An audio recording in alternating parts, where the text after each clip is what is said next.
Sa isang malakas na syudad, may isang dalagang nagngangalang Maria na abala sa kanyang trabaho sa isang kilalang kumpanya.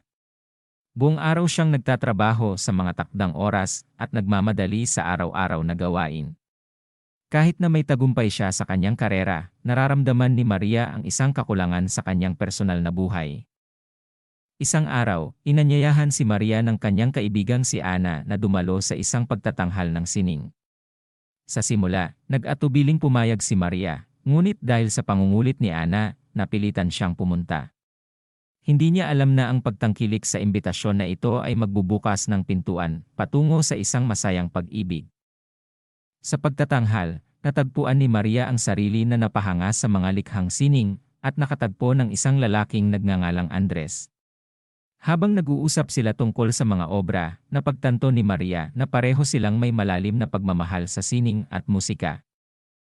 Sa mga sumunod na araw, naging madalas ang pagkikita ni Maria at Andres sa iba't ibang kaganapan sa sining at kultura.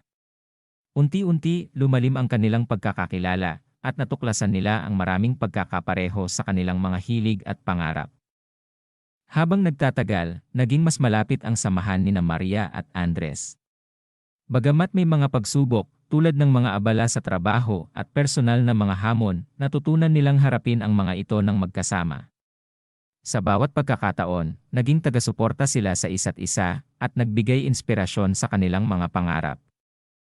Sa isang romantikong gabi, habang naglalakad sila sa ilalim ng mga bituin, inamin ni Andres ang kanyang nararamdaman kay Maria.